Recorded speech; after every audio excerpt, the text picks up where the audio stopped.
Hello everyone, welcome to my first ever book talk. The book that I'm discussing today is called The History Speech by Mark Sweet, and he is a New Zealand author, which is an extra bonus. Small admission, although I live in New Zealand and I love Aotearoa literature, I tend to veer away from New Zealand authors, preferring things like Sarah J Maas and J.K. Rowling and Tolkien and just more fantasy-based novels.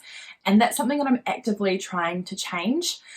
So this is my first step on my way of becoming a better person / reader. I should mention that Huia Publishers, which is the publisher of this book, gives a lot of voice to Māori and Pasifika perspectives, which is something that we need to see a lot more of, hence why we need to support it.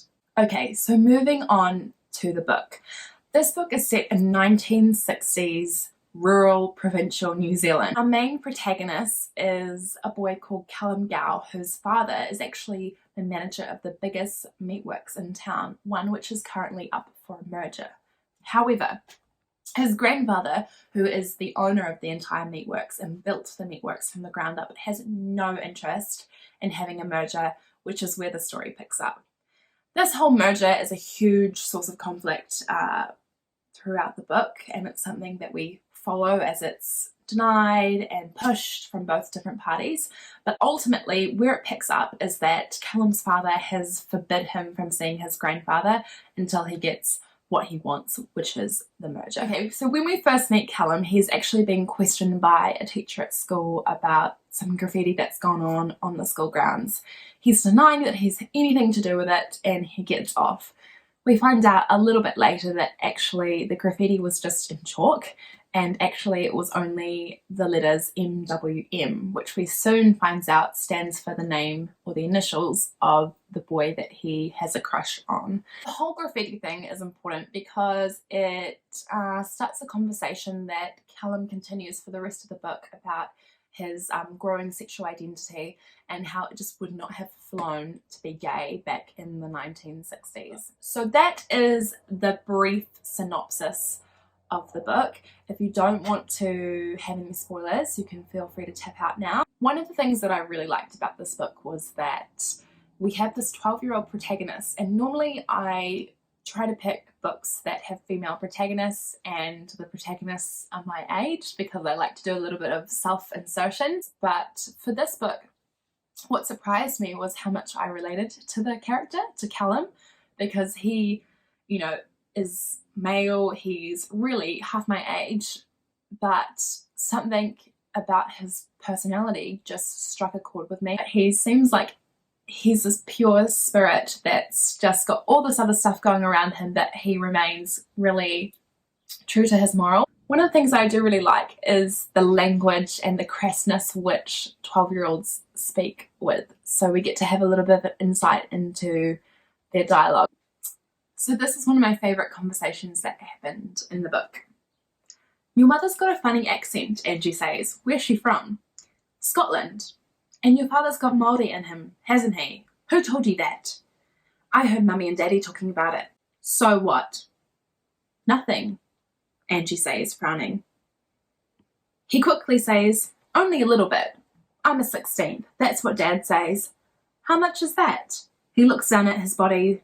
"About up to my knees, I reckon." Later on, Angie and Callum decide to play dress-ups, and they dress up as British supermodels, and he dresses up as Twiggy, and they go downstairs to do a performance, and unfortunately his dad beats him for embarrassing him and dressing up as what he says a girl, and that's when we learn that Callum knows that he's a little bit different to the typical Kiwi guy growing up, and unfortunately he wasn't able to express that. What I liked about this book was that it was something so different to what I would normally read. It also made me reflect on how things were in New Zealand back then in the 1960s compared to how they are now. The fact that Callum, if he was born now, might have been a lot more freer to express himself and be his true self. Seeing the huge similarities to the 1960s to now, it's still very similar to how it was then. So there's still a whole lot of homophobia. There's still a lot of competition between rural families. There's still huge money in the dairy and meat industry. There's a real time to reflect and pause when you're reading this book, because you think about what has been done and what needs to be done for someone like Callum to flourish. What I found challenging about reading this book is that it deals with a lot of really serious issues. So it deals with things like homosexuality, domestic abuse, and it also deals with things like rape and child molestation. So even though it's a very funny, quirky book, there's all these serious issues packed into it. And I didn't necessarily sign up for that, but I'm glad I did, because I think that Mark Sweet really did deal with them in a delicate manner. What I found frustrating was that there's a real lack of justice for people who have done the wrong thing, like the doctor who drugged his grandfather illegally. There's all these horrible things that happen, and there's no real comeuppance for the people that do them, which is true to life, because I think people do get away with a lot of things that they shouldn't get away with. But I just love a happy ending, so that was quite hard to deal with. I would recommend this book for someone who's over 18 because of those serious issues that I did mention. For someone who's looking to challenge the reading material that they read. So if you're reading all in one genre like myself, I typically only read young adult or new adult fiction. If you're wanting to just take a break, cleanse your reading palette, this is the book for you. So I would rate this book 4.5 stars out of 5. I really do think Mark Sweet deserves every one of those 4.5 stars. You can get The History Speech by Mark Sweet from Huia Publishers, and it's available online. Enjoy! Stop, cut this part. But we'll do that. We're gonna have lots of cutting, huh? That's right. I don't know why I'm so nervous. Why? It's just me. Stop. I should just try to have a conversation more than just follow a script, I think. Yeah, you could just talk.